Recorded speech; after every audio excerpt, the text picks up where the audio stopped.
একটা প্রবাদ প্রচলিত আছে যে জন্ম মৃত্যু বিয়ে তিন বিধাতা নিয়ে।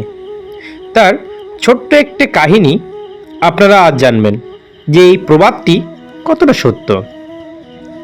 প্রত্যেকের মৃত্যু পূর্ব নির্ধারিতভাবে নিশ্চিত হইয়া আছে এবং তাহা কোথায় কিভাবে হইবে তাহাও নির্ধারিত আছে। ঠিক সেই নিয়ম অনুসারেই ভগবান শ্রীকৃষ্ণ কালযবনকে পিছনে পিছনে করিয়া মুচুকুন্দ গুহাতে নিয়ে যান। কেননা কালযবনের মৃত্যু ওইখানেই অপেক্ষা করিতেছিল, ভগবানের হাতে তার মৃত্যু ছিল না। আরও একটি দৃষ্টান্ত দ্বারা এই কথার স্পষ্টীকরণ হইবে। মা কন্যাকুমারী দক্ষিণ ভারতের এক রাজার কন্যা ছিলেন। কন্যাকুমারী ছোটবেলা থেকে শিবজিকে প্রতিরূপে পাওয়ার জন্য এক পায়ে খাড়া হইয়া তপস্যা করিতে থাকেন। এদিকে শিবজিও কন্যাকুমারীর তপস্যাতে সন্তুষ্ট হইয়া বিবাহ করিতে স্বীকৃত হন। ওই কন্যাকুমারী থেকে কিছু দূরে শিবজি থাকিতেন। ওইখানটার নাম সুন্দরলাল শিবজি। ওই স্থানে শিবজির মন্দিরও আছে। কন্যাকুমারী থেকে 10 থেকে 12 কিলোমিটার দূরত্ব হইবে। বরপক্ষ কন্যাপক্ষের মধ্যে পরস্পর আলোচনা করিয়া শিবজি ও কন্যাকুমারীর বিবাহ নিশ্চিত হয়। মা কন্যাকুমারীর পিতাজি মর্তের রাজা ছিলেন। সেই নিয়ম অনুসারে উনি মর্তের সব রাজাদের নিমন্ত্রণ করেন এবং সেই সঙ্গে বরপক্ষের অর্থাৎ দেবতাদেরও নিমন্ত্রণ করেন।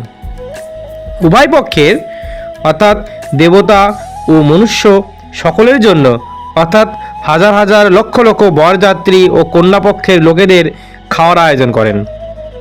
ভগবান শিবজি ও মা কন্যাকুমারীর বিবাহের কথা শুনিয়া দেবতাদের টনক নড়িল। ওই অঞ্চলে একটি অসুর ছিল, তার মৃত্যু লেখা ছিল কোনো কুমারীর হাতে। যে কন্যা দুঃসাহসিক এবং যুদ্ধবিদ্যায় পারদর্শী, সেই না একটি অসুরকে মারতে সক্ষম হইতে পারে। ঠিক সেই কারণে দেবতারা নির্ণয় নিলেন যে এই বিবাহ যে কোনো প্রকারে বন্ধ করিতে হইবে। দেবতারা পরস্পর আলোচনা করিয়া সিদ্ধান্ত করিলেন যে নারদকে মোরগ হইতে হবে। এবার এই বিবাহের লগ্ন পড়ে ভোর 4টায়।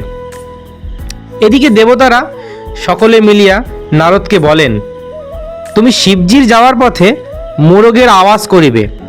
ভোর 4টার কিছুক্ষণ আগেই শিবজি উক্ত আওয়াজ শুনতেই ফিরিয়া যাইবেন, কেননা উনি বোমভোলা দেবতা, কোনো যুক্তিতর্ক মানতে রাজি হবেন না। আর এক্ষেত্রে হইল ঠিক তাই, অর্থাৎ শিবজি উক্ত মোরগের আওয়াজ শুনতেই বুঝলেন 4টে বাজিয়া গিয়াছে। সঙ্গে সঙ্গে পেছন ফিরিয়া চলিয়া আসিলেন, কেননা তাহাদের বিবাহের লগ্ন অতিক্রান্ত হইয়া যাইবে। শিবজি অন্য কাহারও কথা শুনিতে বা মানিতে রাজি হইল না। শিবজি ফিরিয়া যাওয়াতে মা কন্যাকুমারীর বিবাহ হইল না।